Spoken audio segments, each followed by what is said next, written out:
Consider the 5 C's before moving for a job. Moving for a job will have a major impact on your life. Here are the factors to consider. At some point in your career, there will probably come a time when you might consider moving for a job. And the decision can get more complicated if you have a significant other or kids. When you're faced with the decision of whether to move for work, you obviously need to take into account that moving will have a major impact on your family life, social network, and financial status. Love and money decisions are intertwined.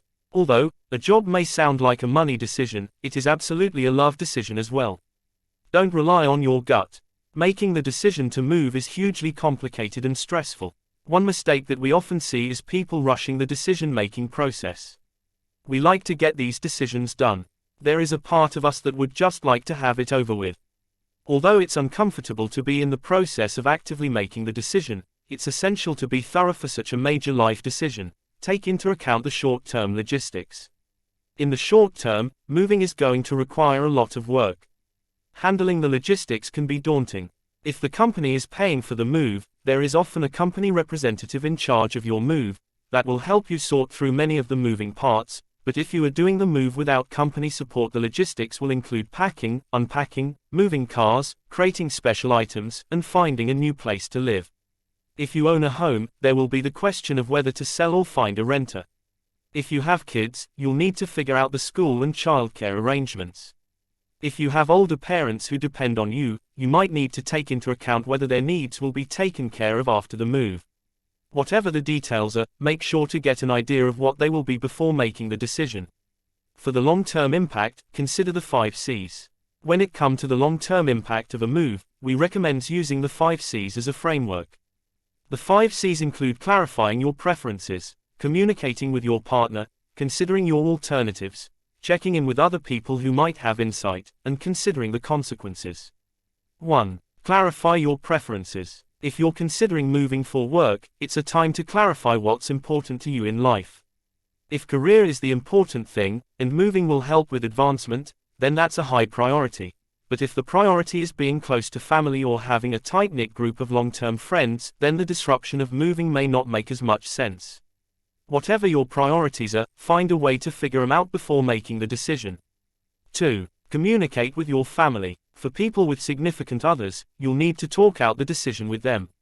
We don't make these decisions in a vacuum. This includes discussing whether your partner will give up the job to move with you, or if they will stay behind.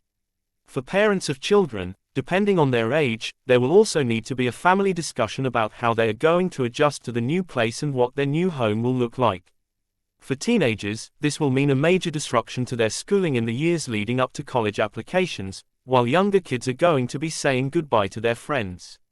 3. Consider your choices. Although moving might seem like the only choice available, there are usually still others. If you don't end up moving, that may mean redesigning your career, finding a different type of job in your current city, or any number of other options. If you're at a point where you think that the only career option is to move for a job, then it's well worth taking a step back and considering what your other career options are. 4. Check in with other people. In addition to discussing any potential moves with your partner, it helps to talk it out with others who may have faced similar decisions in the past. You can't be the first person in the world with this issue. This could include talking the decision over with a close friend, someone in your extended family, or a colleague who made a similar decision. Maybe it's someone you don't normally think of in this way at all. Although you may not normally think to talk through a decision with them, in this moment, for this particular scenario, they may have a unique insight or experience that can be helpful. 5. Consider the consequences. Moving also means leaving your support network, which can include family, friends, and trusted caregivers. Whenever you move, you have to create this network all over again, often from scratch. Not having a support structure in a new town can be stressful and lonely. The bigger the move, and the bigger your family, the harder this can be. Who is going to be in charge of recreating that network? It's the family glue. In the meantime, until this network has been recreated, this is going to put additional stress on the family, whether that means scrambling to find last-minute childcare or figuring out what to do whenever a kid gets sick. Depending on your resources and the location, it can be quite hard, especially in the beginning. So plan ahead accordingly.